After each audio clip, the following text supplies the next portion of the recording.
So I made the film Away before this one, Yep. which I made myself, and I remember it that. was I there. it was a personal story as well, because I made it myself, and it was about a character alone, and so Flow as well. It's the first time I'm working in a team, and the cat is this independent character who's used to being alone, just like I was making films before, and now he has to work in a team and has to kind of learn how to compromise or kind of work together, and so it was similar to the way we made this film as well.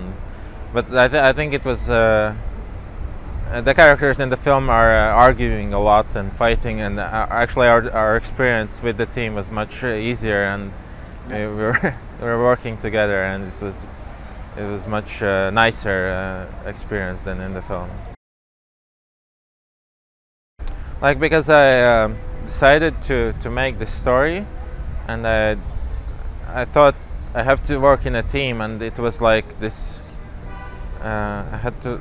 It helped me to kind of find this courage to do it, because I had to make this film, and I learned so much, and I learned how to express things.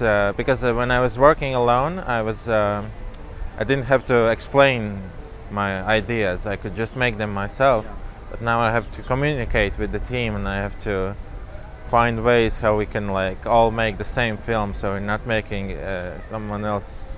Each person is not making something different, and I learned so much, and it really helped me to kind of, I think, grow making this film. In terms of the music, actually, I was working together with another composer on Flow, but yeah, it was. I start making the music really early, even before the script is finished, and it helps me to figure out the tone and the atmosphere and the rhythm.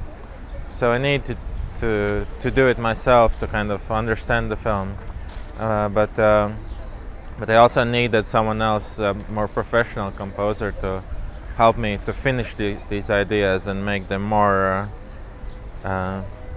Add this human imperfections, because I made the music myself electronically, and I wanted it to feel more organic and more imperfect and human. So we actually recorded a real orchestra, and I couldn't do that myself. I needed help to do that, and the other things as well. I for the editing and animatic and the cinematography, I do it myself, because it's easier for me. It's faster to do these things myself, because I'm also exploring ideas. Because when I start, I don't know exactly what I will do, and I need to try things out, and it's a process that I'm used to doing, and I think with each film I will try to do less and less, or I mean, kind of have more people and bigger team, but I wanted to do it gradually, because I made the film myself before, and I thought I still have to do some things myself, because if I would just give all the work to other people, it would I don't know how to do that yet, so I'm learning with each film. Yeah. In terms of the design, I think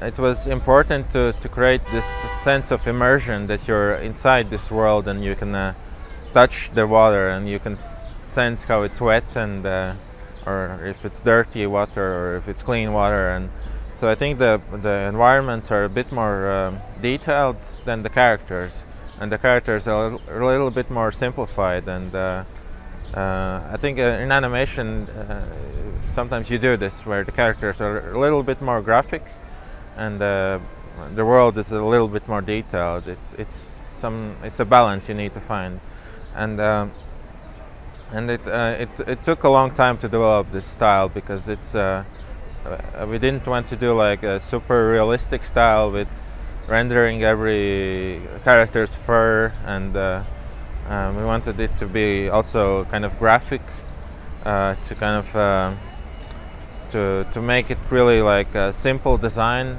that you can like understand without like any extra details, and it also needed to work in 3D because the camera is moving, and it's the first time I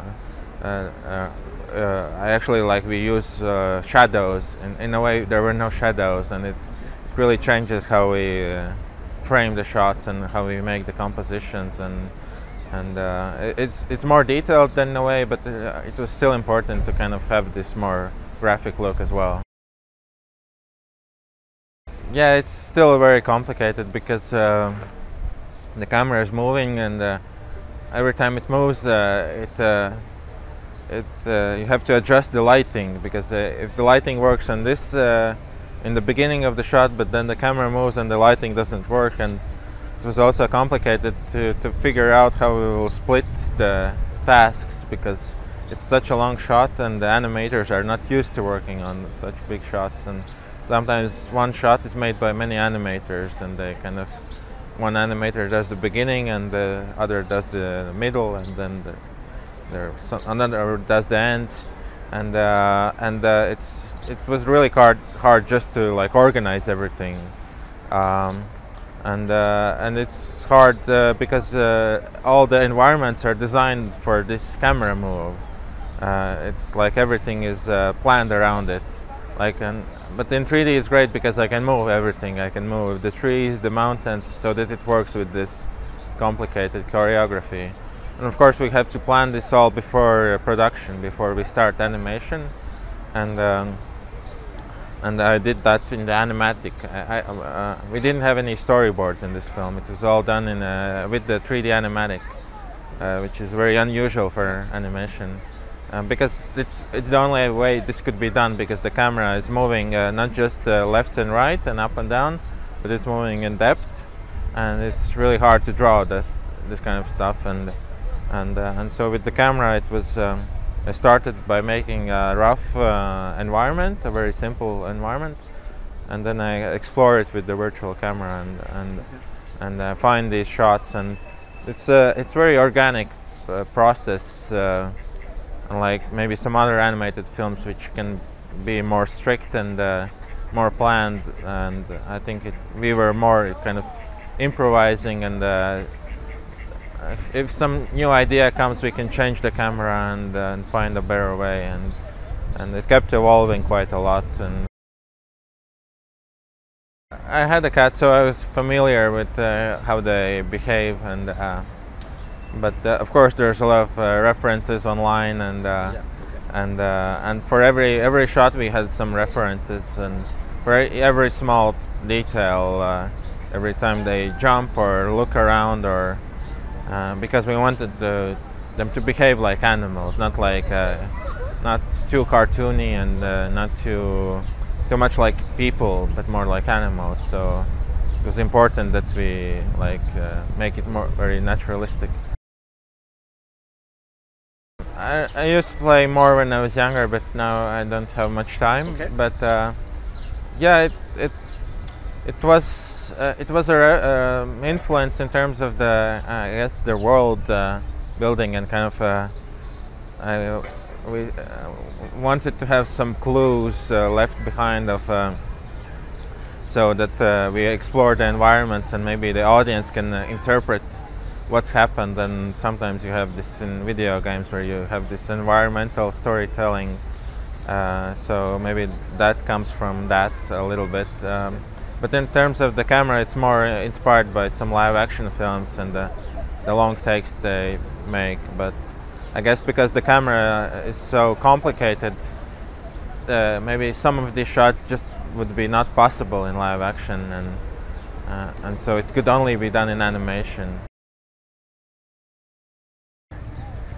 Well, I think our film is quite small. It's a small team, yeah, and a small budget, and it allows us to be more free and